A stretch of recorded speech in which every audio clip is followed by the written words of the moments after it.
Hello dear students, I am Bharat Singh. Today I will teach you class 5th English reader chapter number 2nd Newton the great scientist. Please all the students open your book chapter number 2nd and page number 12. So okay students, now I am going to teach you from starting on Christmas Day in the year 1642. Isaac Newton was born in a small village of Bullsthorpe in England. On Christmas Day, Christmas के दिन एक त्योहार होता है. On Christmas day, Christmas के दिन in the year 1642 1642 में Isaac Newton was born in small village of Bulstrom in England. साल 1692 में ईसाक एक छोटे से गांव में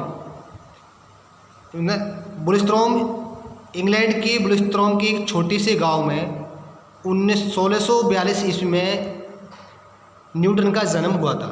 ऑन क्रिसमस डे, क्रिसमस के दिन 1642 में इंग्लैंड बुलस्ट्रोम के एक छोटे से गांव में न्यूटन का जन्म हुआ था.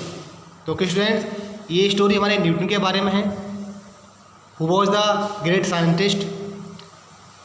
ही was brought up by his old grandmother who was very kind to him and sent him to school.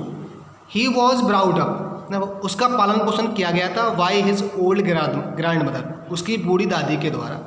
वो हु वॉज वेरी काइंड, वह बहुत दयालु थी टू हिम, उसके लिए. And sent him to school, और उसको स्कूल भेजा. मीन्स न्यूटन का पालन पोषण उसकी बूढ़ी दादी के द्वारा किया गया था, जो उसके लिए बहुत ही दयालु थी, और उसकी दादी ने उसको पढ़ने के लिए कि स्कूल में भेजा था. In his early years Isaac Newton did not appear to be very bright scholar. In his early years, अपने शुरुआती दिनों में, शुरुआती सालों में Newton did not appear to be very bright. Newton did not appear नहीं मालूम पड़ता था टू बी वेरी ब्राइट, बहुत ही ज़्यादा ब्राइट होशियार. स्कूलों में नहीं, विद्यार्थी. ब्राइट में है चमकीला होता है, लेकिन यह ब्राइट का मीन्स है होशियार, समझदार. स्कूल मीन्स विद्यार्थी. अपने शुरू के साल में न्यूटन एक अच्छा या बहुत ही होशियार विद्यार्थी नहीं मालूम पड़ता था. What was chiefly remarkable for his ingenuity in all mechanical occupations. But was chiefly, मुख्य रूप से, रिमार्केबल, अद्भुत या विशिष्ट, असाधारण, फॉर हिज इंजेन्युइटी मतलब था आविष्कारकता, मतलब आविष्कार करने की योग्यता. इन ऑल मैकेनिकल ऑक्यूपेशन, सभी प्रकार की मशीनरी व्यवसाय में. लेकिन मशीनरी के व्यवसायों में उसकी जो आविष्कारता थी उसमें वह बड़ा अद्भुत था, एक विशिष्ट विद्यार्थी था. उसकी रुचि होती एक आविष्कार करने में थी. एक मैकेनिकल जो भी व्यवसाय थे उनमें उसको आविष्कार करने की बहुत ज़्यादा रुचि थी. He had a set of little tools and saws of various sizes manufactured by himself. He had a set, मैंने उसने बहुत से सेट इकट्ठे किए, और लिटिल टूल्स, छोटे छोटे टूल्स, औजारों के, एंड सॉ आरीज और वेरियस साइज में बहुत भिन्न भिन्न साइज की, मैन्युफैक्चर्ड बाई हिमसेल्फ, जो उसके द्वारा बनाए गए थे. न्यूटन ने क्या करा, न्यूटन ने अपने द्वारा बनाए गए बहुत से टूल और भिन्न भिन्न प्रकार की आरियाँ जो उसने खुद मैन्युफैक्चर की थी, उनका एक संग्रह इकट्ठा किया था. Isaac Newton had a wonderful faculty of acquiring knowledge by the simplest means. Newton had a wonderful faculty. Newton had a wonderful faculty means, wonderful means होता है अद्भुत, फैकल्टी में योग्यता. न्यूटन के अंदर एक अद्भुत योग्यता थी ऑफ एक्वायरिंग नॉलेज, ज्ञान प्राप्त करने की. Why the simplest means, simple तरीके से, बहुत ही साधारण तरीके से अद्भुत न्यूटन के अंदर की अद्भुत योग्यता थी ज्ञान प्राप्त करने की। For instance what method do you suppose, for instance कुछ क्षण के लिए या उदाहरण के लिए, what method do you suppose, आप किस प्रकार का मेथड प्रयोग करना चाहेंगे या पसंद करेंगे। He took find the strength of the wind. He took का मतलब है ले जाना, मतलब प्रयोग किया। He took अपने जो टैलेंट था उसका प्रयोग किया to find the strength, शक्ति प्राप्त करने के लिए। The find में शक्ति, तो find प्राप्त करने के लिए strength में शक्ति of the wind, हवा की। उसने अपने टैलेंट को, हवा की जो शक्ति थी उसकी योग्यता, हवा की शक्ति को प्राप्त करने के लिए, फाइंड करने के लिए उसने अपनी योग्यता का प्रयोग किया।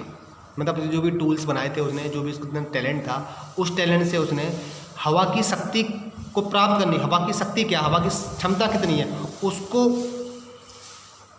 प्राप्त करने के लिए उसने अपनी कोशिश की, अपने प्रयास किया। You will never guess how the way could compel that unseen inconstant and ungovernable wonder the wind to tell him the measure of its strength. You will never guess, तुम कभी भी अंदाज़ा नहीं लगाओगे, हाउ द बॉय कि कैसे लड़के ने, कुड कंपेल, कंपेल मीन्स मजबूर हुआ, डेड अनसीन, कंपेल मैंने प्रयास किया, मजबूर किया, डेड अनसीन जो कभी दिखाई देती, अनसीन ना दिखने वाली, इनकॉन्स्टेंट अस्थायी, एंड अनगवर्नेबल वंडर और जो कंट्रोल में ना आए, द विंड हवा ने, टेल हिम उसको बताया, द मीज़र मनी अपनी शक्ति, मीज़र मतलब माप, ऑफ इट्स स्ट्रेंथ अपनी शक्ति की। और तुम ये कह रहे हैं इसमें तुम कभी अंदाज़ा नहीं लगा पाओगे कि लड़के ने कैसे मजबूर किया, हाउ कुड कंपेयर कैसे मजबूर किया, दैट अनसीन अदृश्य हवा को, इनकॉन्स्टेंट अस्थायी हवा को, एंड अनगवर्नेबल वंडर और जिसको हम कंट्रोल नहीं कर सकते, द विंड हवा को, टू टेल हिम उसको बताया, द मीज़र अपनी माप, ऑफ इट्स स्ट्रेंथ अपनी शक्ति की। और यहाँ कह रहे हैं कि तुम कभी भी ये अंदाज़ा नहीं लगा सकते, ये कभी सोच नहीं सकते कैसे हवा ने, कैसे लड़के ने हवा को मजबूर कर दिया था जिसको वो कभी देख नहीं सकता, जिसको हम देख नहीं सकते, जो अस्थायी होती है, जिसको हम कंट्रोल नहीं कर सकते। उस हवा ने न्यूटन को बताया, न्यूटन को अपनी शक्ति की माप को बता दिया था। मीन्स न्यूटन हवा की शक्ति को माप पाया था। Yet nothing can be more simple and in a play way method, yet फिर भी nothing can be more simple, कुछ भी ज़्यादा आसान नहीं हो सकता, nothing can be more simple, और नथिंग कुछ भी, कैन बी मोर सिंपल कुछ भी ज़्यादा आसान नहीं हो सकता, and in a play way method मैंने खेल के मेथड में, खेल में कुछ भी है, सब कुछ ज़्यादा आसान नहीं हो सकता। वहीं जो कुछ भी प्रैक्टिकल करता है अभी न्यूटन खेल में उनको प्रैक्टिकल करता है। ही जम्प्ड अगेंस्ट द विंड, वह हवा के विरुद्ध कूदा, मैंने हवा के अगेंस्ट, हवा के डायरेक्शन के अगेंस्ट में कूदा, उसने जंप लगाया। And by the length of its jump he could calculate the force of gentle breeze, brisk gale और ए टेम्पेस्ट।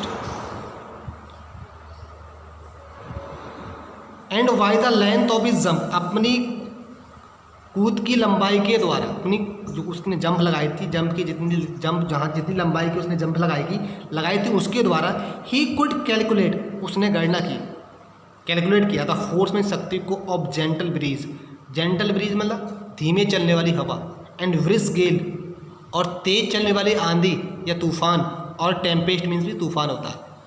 वही लड़के ने न्यूटन ने हवा के विरुद्ध जंप लगाई और अपनी जंप की लंबाई से उसने हवा की फोर्स को नापा, हवा के धीमे वाले फोर्स को, एंड तेज आंधी के फोर्स को और तूफान के फोर्स को उसने नाप लिया था। लड़के ने जंप लगाई और जितनी लंबाई पे जाकर वो कूदा, उसको उसने अंदाज़ा लगाया कि हवा का कितना फोर्स है, हवा या तूफान का फोर्स कितना है। दस even in his why his sport he was continually searching for the secret of the philosophy. दस इस प्रकार even his why his sport, अपने खेल में, वाई हिज स्पोर्ट अपने खेल में, even in his wise sport, अपने खेल में, he was continually searching for the secret of philosophy. He was continue, लगातार सर्चिंग मानी खोज करता रहा, फॉर द सीक्रेट में रहस्य का, ऑफ फिलोसफी में दार्शनिक शास्त्र का। अपने खेल खेल में वह दार्शनिक शास्त्र के रहस्य के बारे में खोज करता रहा। तो okay students, in this video इतना ही। इससे आगे हम आपको अगली वीडियो में बताएंगे। तो okay students, right all the hard words, revise this chapter. Okay, thanks a lot.